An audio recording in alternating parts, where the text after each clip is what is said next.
watching something a couple of nights ago about, moving into retirement mode. It's almost a mental state because a lot of people think, oh no, I want to keep working because I'm happy at work and I've got friends at work, etc., etc. But ultimately, if you keep thinking that way, it's going to catch up with you. The point was made in that particular television program. Look, at 35 at the latest, you should be putting some money aside because the example was that at 65, if you started at 35, I can't remember how much the salary sacrifice was each week, but it made a significant change. Instead of ending up with $550,000 at retirement, this particular model gave you about nearly $700,000. It was a sort of amount of money like $60 a week or something you'd hardly notice.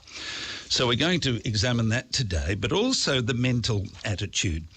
And it's listed here as a gradual departure from work from founders. This is a very interesting point because it's a mental state. Some people dread it. Some people can't wait for it, but there has to be a change in thinking as you're heading towards that date.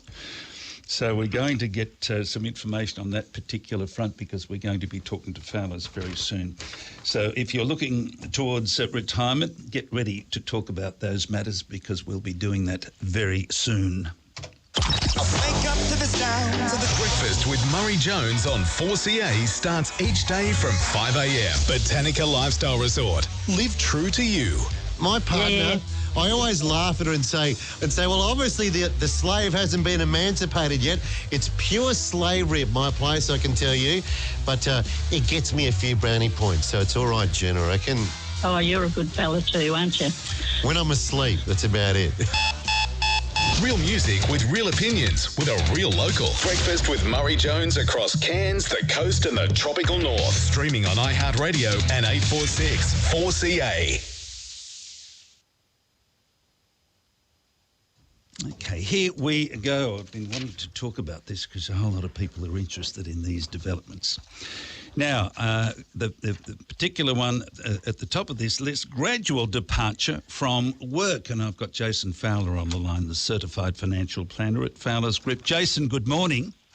Good morning, Mac. How are you? There'll be lots of people wanting for you to expand on this particular matter because, for a start, there's the financial aspect of it, but there's also the frame of mind as you're heading towards that date. Some people, say at 65, they'll be looking forward to it, particularly if they've been involved in manual work for decades. But for others, it's almost like losing a family. Talk to me about the mental process. Yeah, it's really interesting, John, and having done this for quite a while now, we all trained and conditioned. I think I heard you in the intro about making sure we got the most amount of superannuation by doing little bits along the way. And so we all focus on the numbers. And everyone who comes in for retirement, have I got enough? How much do I need? But one thing that we've learnt in, 30-odd years, 40-odd years of doing this is that people don't think about the other side. My father uses a quote that retirement's a lot of Saturdays and Sundays. And so you've got to figure out what you're going to do with your day. And if you've got enough money. And we stumbled, I've got lots of clients that have struggled through this. Most have come out the other side. But when I say to them, well, what are you going to do? They haven't really thought about it. And we stumbled on a great TED Talk by a gentleman out of Canada called Dr. Riley Moynes. And he talks about the 4 phases of retirement. And he said, everyone enters retirement with this vision of a vacation, right? I've worked so hard, I'm going to relax, I'm going to do everything that I want to do. Yes. And most people do that, right? And he said that generally lasts somewhere between 6 months and 18 months, and then people get bored. And they go, well, what am I going to do now? I've done enough trips, I've done this stuff. How many days of golf can I play if I'm a golfer? And he said, most people who haven't really planned for this enter this period of what he calls loss. Yes. It's a loss of purpose. It's a loss of meaning. What am I going to do? Work to find my life. Now nobody cares who I am.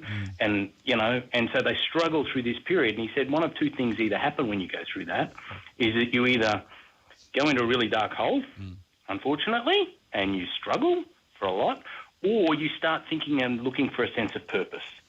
And he said, and the people who come out of that process find that sense of purpose.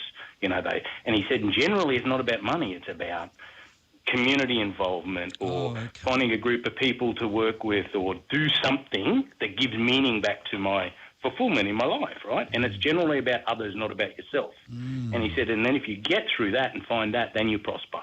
And he uses a term where he says that's when you get to the point of squeezing all the juice out of retirement. You get the maximum.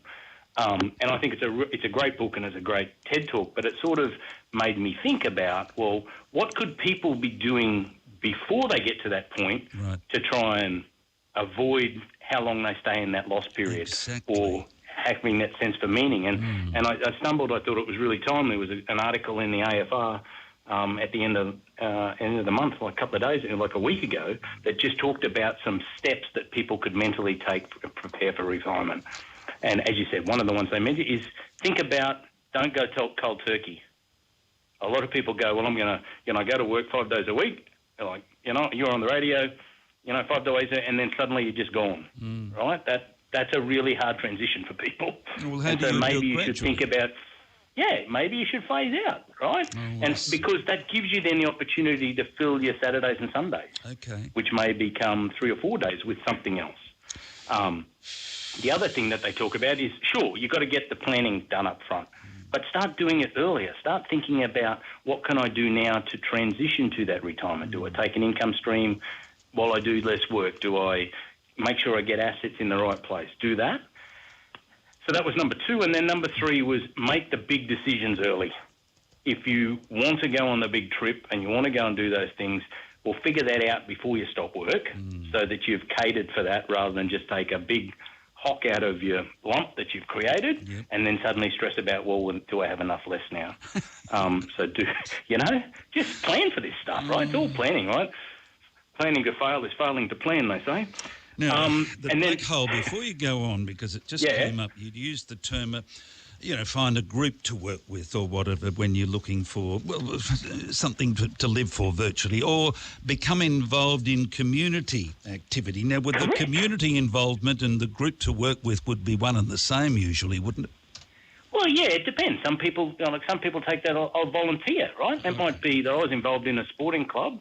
I might go and, help out, do some. I know a guy that retired from the bank, and he was heavily involved in cricket, and he became sort of the part-time groundskeeper, right? Because it was a sense of giving back. Or it might be men's shed, or it might be, there might be some form of family involvement for some people, and they become grandparents, and their sense of giving back or purpose is to spend more time and do some babysitting that helps with the kids that are going through a financial pressure. Whatever it is, it's find something, but Dr. Moynes talks about the fact that it's more likely to be about somebody else than yourself, and whatever that is. And just it might be as simple as find some people and go for a walk every morning down the Esplanade, right? And have a cup of coffee and say have some social interaction that's not about sitting at home, right? It's different things for different people, but one of the great tips here is start to think about doing some of that stuff before you stop work. Maybe it's in that period that you do that transition where you go from 5 days a week to 4 or 4 to 3. You try and fill one of those extra days with some form of community involvement so that it's all transition, right? And, that's the main thing. And then, of course, the big thing is generally for most people, it's community groups. How good would it be if, everyone who retired gave, 20% of their time to community groups in Cairns, right? Wouldn't that be awesome? Exactly. Right? Volunteering is becoming very hard for organisations to find people. And yet there's so many wonderful people out there that have got so much to give, right? If I've been involved in finances or my entire life, if I could go back into some organisations and assist them with how they structure stuff, well, A, I still feel like I'm using my brain, and B, the community benefits from that.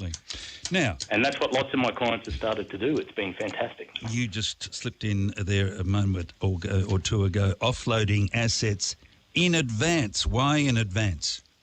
Well, sometimes they're just not structured in the place that's most tax effective. So, and some opportunities there may be opportunities to do that. But it's probably more, rather than offloading the assets, probably more about planning the big expenditure. So that the bigger draws aren't happening once the income's dried up.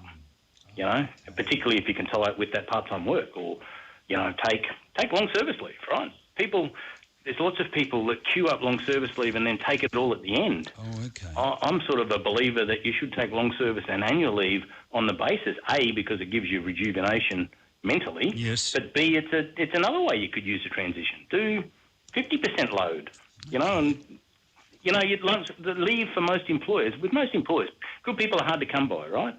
So most employers would be happily take a really good employee on a much less load than lose them altogether.